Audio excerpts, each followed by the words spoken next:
I come to you in a time of need. I come to you in a time of friendship.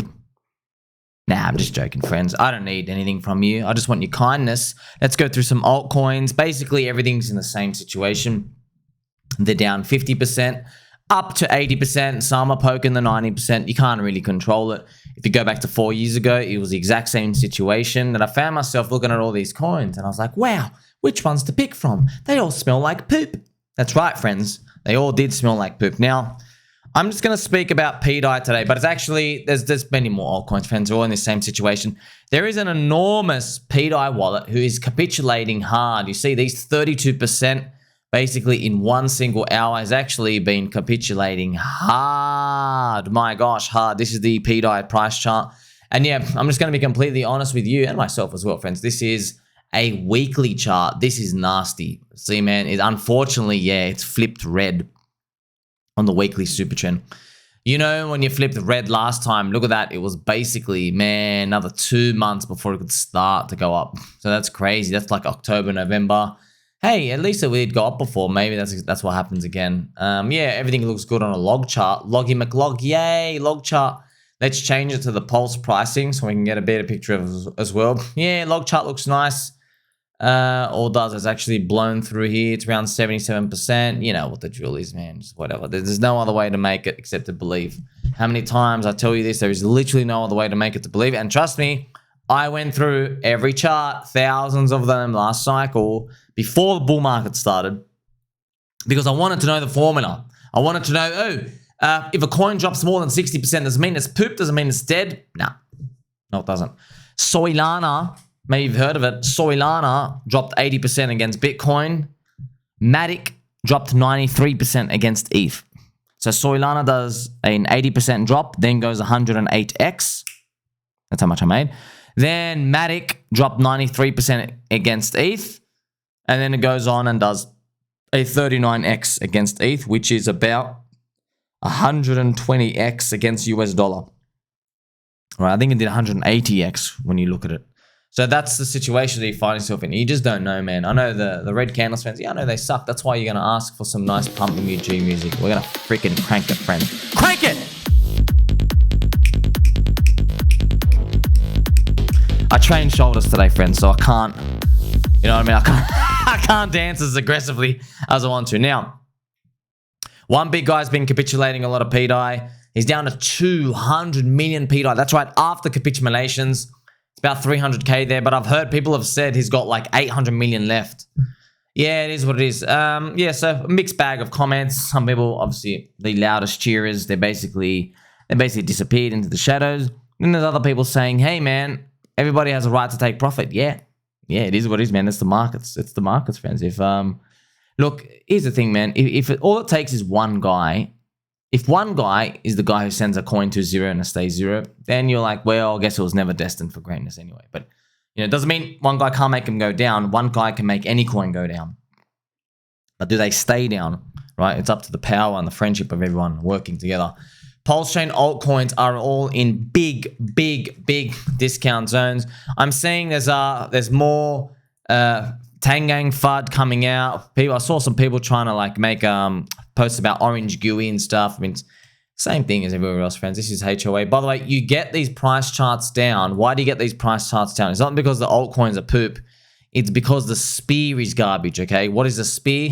The spear is PulseChain, which is just going to load right here. As you can see, friends, PulseChain has been in the poopy town. See, PulseChain's down 3% on the day. And you see this is poopy town, PulseChain. This is the spear. When you get a spear doing that and just bleeding, everything on the ecosystem is basically going to be ravaged and stay low. And yeah, you need a lot more friendship and kindness out there to turn things around. But have no fear, right? I mean, you saw that the biggest pumpermentals came around here, right? Okay, that's when everybody was trying to launch a lot of coins and stuff. Look what all it took, by the way. It didn't even take that much. It was just like 1x day, 1 sec, and up to near 2x day, 1 sec. So just imagine what you're gonna get if the Ethereum rotates in and it goes higher. 4, 5, 6, 7, 8, 9, 10x day, 1 sec. That's the type of world that you're playing for. And if you think that world never comes, well, you got no business being in crypto because we're all here for that magical 4-year cycle. All right. The story of the pDAI though, friends, this is, just want to throw this out here to you. So this is pDAI, it's down 85% US dollar.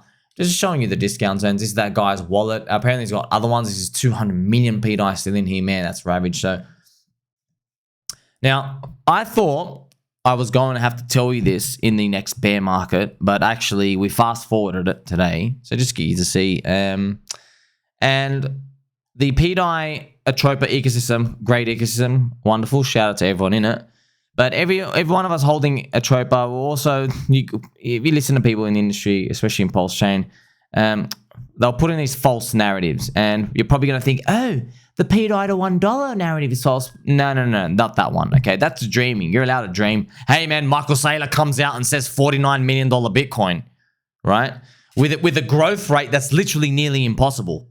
Okay, not nearly, it is impossible. It's assuming the same growth rate as we've had the past 5 years. So that's not the narrative that everyone's got to be careful about. The other narrative that everyone's been going to be careful about is the arbitrage bots on Atropa ecosystem. So basically, friends, in a nutshell, there's all these liquidity pools, right? Let's say there's 10 liquidity pools for a coin. There's pDAI to Hex, pDAI to Pulse, pDAI to USDC, pDAI to ETH, pDAI to everything, pDAI to PulseX, whatever it is, all these liquidity pools. And what would happen is if, let's say somebody would buy or sell on one of them would move up, right? All these other ones would get automatically arbitraged to match the coin. So if you went onto pDAI, let's say pDAI to DAI, for example, the estrogen DAI, let's say you actually pushed it up 10%, like a big amount. You pushed it up 10%. Now pDAI is expensive up here. So the bot would sell up there, and then it would start to buy all the other liquidity pools, and it would match it. And everything would have the same USD price, all the pools. But what would end up happening is people would see on chain that those arbitrage bots, they're benevolent. So instead of withdrawing money to an exchange and then paying themselves, what would end up happening is these bots would effectively add to the liquidity pool. So the fees they would collect from the arbitrage, they were benevolent. And if you looked at it on chain, it was like $1, $2, $3, $5 and stuff all the time, all day. That's what actually makes most of the activity. Now, this is the thing. And this acts right. So what would end up happening is it slowly adds to the liquidity pool over time. So, you could, if you have these tokens, right, friends? So let's say you're making arbitrage money. Normally, these scum MEV bots, what they'll do is they'll value extract. They do it on Ethereum, by the way. They take the money, they send it to Coinbase, and they peel off ETH and USDC, and they just go take out their profit in their little shitty yield. That's what they're all doing, fighting all day. But in the Atropa ecosystem, what Maria started doing was he's like, wait a minute. Now, I don't know if it's actually, if it's started by him or whatever it is. So I think it's going on, friends. There's thousands of things to go through, right? But you get it in a nutshell. So he's like, well, screw these scum who are extracting. Why don't I take this arbitrage money that I've made? So it's basically, friends, you and I've got 100 apples and you've got 100 oranges, yeah? And we're swapping between each other. So we swap apples and oranges all day. But by the end of it, because of the slippage and the arbitraging, I've only got 99 apples and you've only got 99 oranges. What happened to the one apple and the one orange? Well, it went to arbitrage bot. Now, that arbitrage bot, they can go sell it and leave. But what he ends up doing is he ends up joining the liquidity pool. He ends up adding to the liquidity pool, and that's what they say, it's benevolent. And so it's making it thicker over time. Now, this type of positive reinforcement, the narrative got ahead of itself because then people said it is basically immune from dumping and it creates a floor price. And basically, it's programmed to go up and stuff. But, friends, as you know, not true, man. We ain't programmed to go up, bro. No, you can't program anything to go up, friends. It's supply and demand. You know how thin markets are. Man. I've gone through this so many times, right? There's market cap is the house, and then the liquidity is the door. With the average coin, even Bitcoin, there's only, for every 100 people, only 2 can exit today. And that's it. Literally 2. So if Bitcoin has a trillion market cap, which is 50K, yeah, only 20 billion can exit. That's it. If 20 billion people want to exit today and there's a bug in Bitcoin, there's 20 billion in USD, that's it, it's over. See, that's how thin markets are, right? But you're hoping that trading and activity and fair value pricing, that kind of gives you an ability to either buy over time or sell over time, right? But with the pDAI Atropa ecosystem, that's what was basically happening. You had these benevolence happening, which is fantastic, right? You get to see that happening. You get to see the liquidity slowly get added. But like I just mentioned to you, kind of gets ahead of itself, because then you just see this one big guy come in. He's like, 32% down, see ya. And then bang, smack. It doesn't actually do anything, friends. You need volume and activity to keep happening over time. Like a lot, way more than everyone thinks. There is no cheat code, but it doesn't really mean that the thing's a failure or whatever. It's still working, but you get to don't believe any of these mathematically programmed stuff to go up. I mean, that's what people like Kareem and others were basically saying. Hex is mathematically programmed to go up because of the game theory and stuff. Yeah, but they're pushing Richard Hart narratives. They're from like 3-year-old talking points. Obviously, everybody's like very ashamed of themselves for saying that back then, because absolutely that is completely wrong. That is like, you can't be further from the truth. No, nothing is mathematically programmed to do anything. And everybody anchors to the unicorn, which is Bitcoin, which has product market fit, and yet it has survived everything else. It's the only coin to consistently rally in a bear market. Nothing else can. Everything else pretty much has to prove itself. It is what it is, man. So when you're buying a Bitcoin, you're buying into the network of the genesis of Satoshi and his gift, right? You're not just buying into a useless tech. The tech means nothing. You often hear, right? You often hear Richard Hart say, Bitcoin's tech is trash, therefore we're 10 times better, we should have 10 times more value. But yeah, theoretically on paper you should have that, but you don't have Bitcoin's narrative. You don't, like, you'll never be the first coin. That's why, the same as every other altcoin, right? You'll never be the first coin. You'll never be the genesis. You'll never be the gift to humanity. You'll never have that story, no matter what you do. You'll never be the gift to humanity. You can say you're better than Satoshi. You can say all these, but do people feel it? Do people believe it? Absolutely not. And that's why Bitcoin, even with like useless tech, no staking, no nothing, clunky DeFi, useless JPEGs, even though it has none of these features, utility stuff, what it does have is the element of like being page 1, chapter 1 of the Bible. It has that. That's something you can't get that, man. It is what it is. That's why Bitcoin is what it is. That's why Bitcoin has like, 300 million people in the network now. Okay, that's why it's not always going to be number one, but betting against it, it's a tough gig. Shout out to Lee Wang. He goes, Nagabo from the Naga Trap. So shout out to Nagabo. Where the hell you been? I want to see you coming back to shill your shitcoin, bro. I want to see voodoo balls being shilled. Don't run away. I'm just having fun here, friends. I know it's very, very tough, man, when people want to come and kill you. I hope you didn't run off with the money. I hope no one ran off with the money. But yeah, it's tough, man. It's tough. That's why I look, friends. All I can do is I come here every day and I point a gun at you and I'm asking you nicely, step away from the sell button now. That's right. Okay. Don't sell anymore. Or you can sell your future. I mean, we've been here before 4 years ago. The global liquidity cycle. I know, yeah, they're going to cut rates and everything's going to go down. I know you guys are going to upset, but they keep making these of me. And yes, I like looking at them. Me on a girl's face again, holding a giant sausage. Like, oh, man, they're getting too real, friends. They're getting too real, man. It's just, kitchen tips. Jeez. Look, man. Don't come to me for advice for anything to do with the kitchen, friends. All I know how to do is eat from the fridge, okay? I'll just be honest with you in that regards. But, if you ask me to sit in front of a chair for 18 hours, figure out the matrix in the crypto sphere, I can do that for you, okay? So, some things you're good at and some things you're just not meant to be at. Like, for example, in the kitchen, friends, I'm just not meant to be a cheese grazer in the kitchen, and that's what it'll always be like. And, friends, taking a holistic approach to everything we've seen, I mean, like, friends, even crypto Cobie, all right, crypto Cobie, he likes ChainLink. He said nice things about ChainLink. He's like, they're trying to do something different in the industry. And then you think, oh, wow, I wonder what that coin's doing. This is 4 years. ChainLink's down 91% against ETH. 4 years, bro. 4 years. But, let's put on a log chart. Let's do the log chart of Cobie. Oh, wow, it's a higher low. Like, I hope, man. I hope Chainlink does this freaking rounded bottom, keeps going up. So, I know everyone likes to shit on Richard Hart and Hex and all these. Like, they're all in the same camp. It's literally the exact same camp, friends. And it's incestuous. And there's cannibalization. Like, I don't want to be in part of this camp. They're eating each other and they're fornicating with each other, right? And they're related to each other. That's worse. What's the alternative? Well, look. How many times have we now seen, right? So let's look at the Atropa ecosystem. The theory's right. The intent is good. The spirit is aligned. They want to be benevolent. Like, hey, let's take this arbitrage stuff. Let's add it to the liquidity pool. Let's push these things up. These things are buying and working in the background. These trading bots and stuff. Did it do anything for the price? No. Like, absolutely no. Like, so I'll even show you, right? Remember, friends, this is Atropa ecosystem. Remember, this is the highest meme coin ecosystem and everything. How far is it down in USD? There you go, 84% down. See, friends, because the SPI's down. That's it. There's 84% down. See, it's also flipped red, down 75% against Pulse. This is pDAI, as I just showed you as well. So Teddy Bear, so same thing, man. Teddy Bear's actually right in the box again.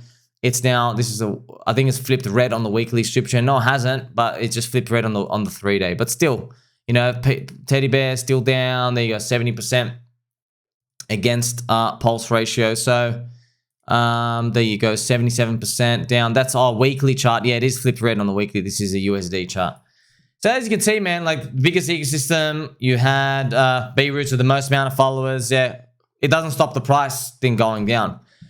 And of course, friends, I know all of you, you're like, hey, man, like, you know, yeah, there's always going to be the maxis and stuff and one thing here and there. But yeah, I'm just showing you, you clearly remember. I remember a lot of people sending me clips of like B-Roots and stuff. It was basically saying, you guys can never go up in like, you know, just saying coin XYZ. Because of all the liquidity and stuff like that. But yeah, this one guy comes and just swipes all your liquidity and it's all linked. Like, it's the same thing, bro. You should, I mean, like, do you know that? Maybe you didn't know that. Maybe you just got a posture and pretend you didn't know that. You do know that, bro. Just takes one guy, man. This is DickWifButt as well. So DWB, yeah, down 68%. Everything's in that box. It is what it is. Right? It is what it is. Yeah, it sucks, friends. Of course, you want everything to go up in a straight line. When it comes to waiting for that next period, just be careful with leverage and stuff in that next period, friends, because you just don't know what's going to take over crypto in that next session. You know what I mean? That next session. Hopefully, it starts to go up only, right? You've seen it now in the others B2C. Like, we're due now. We're literally due. If you check it, we're right here. We're due for that friendship and kindness to just start going up only. Literally up only. I know, it's magic. Just like finding friends. I've had 2 phone calls today from friends, and everyone's spamming me on Telegram, and everyone's like saying, "Hey, man, I'm upset. Everything's going down." And I've just told everyone, "I go, look, man, I'm upset with you, but I mean, like, I have the fractal right here, and we are still not allowed to feel good. Next week, we're allowed to feel a bit better." And then every week after that until December. I mean, that's just it. I don't know if it's going to happen again. It's just, I don't know. I'll never make any promises that it's going to go up. It's just a bit weird that how this 4-year fractal stuff kind of works out. And, you know, even the Russell, friends, even the Russell 2000, yeah, it's still poking out through its highs. See? So no matter which part of crypto you're in, everyone's waiting, you know, what happens next. I'm chilling out. Not letting myself get stressed out. Yeah, the volatility, it's bone crushing, man. It is really bone crushing because there's always one cuck who wants to get out. Don't worry, man. If they're wrong, they come FOMO buy in later. I'm telling you, they come FOMO buy in. They get their position back in like 3-4 months. And, you know, I know people find a hard time believing that, but it's true, man. They sell down the lows, and in a few months they come buy back the highs. And instead of their original target, they'll find the narrative to make them believe in like 3 times their target originally. Why? Because they're now buying in higher. So it's kind of like if you thought Bitcoin was going to 150K, but you're selling right now, and then that person maybe ends up buying back at 90, right? Because they're looking for 40. They got to buy back at 90, let's say in 3 months, just to give you an example. Instead of thinking about 150K, because they bought in higher, they will naturally gravitate to like, you know, mainstream influencer channels who tell them, hey, we could go as high as 450,000 American dollars. And they'll latch onto stuff like that, you know, because they bought higher. They want their own original multiplier price. You'll see people, a lot of people start to bend reality and warp themselves out like that. Thinking about the alternative though, friends, like check this out. So celebrity meme coins, 30 celebrity meme coins. I mean, they're all down. Look at this, 99, 99, 98. Ponder, Whiff, Bandit. Oh, this is Swift, Prezi. So all these celebrities, Bow Wow, Hulk Hogan, DeVito, right? Soldier Boy. Is that Soldier Boy, bro? Is that Soldier Boy, friend? Oh, man, his age. Oh, gosh. He looks like Soldier Uncle. My gosh. Don't let him around the kids. Damn. What's happened? G-Unit. Come on, Caitlyn Jenner. You're actually funny. Yeah. You can't. Friends, we have celebrities, man. Our meme coin, our memes, they are our celebrities already. Like, putting your faith in humans with, like, grills in their teeth who can't even raise their kids and owe the IRS, like, $4 million from 8 years ago. You know what I mean? I don't know if that's I don't know if that's exactly going to work out for everyone. But I know, man. We all know, man. You know, friends, Solana's dominance is only 3.3% of the entire crypto industry. So when you're seeing these meme coins, think about that. The whole of Solana's 3.3%. And how many of them are gambling on shit coins? Okay, maybe a third. Yeah, let's say it's a third. Okay, you have 1% of the industry is potentially exposed to celebrity garbage. 1% of the whole crypto industry.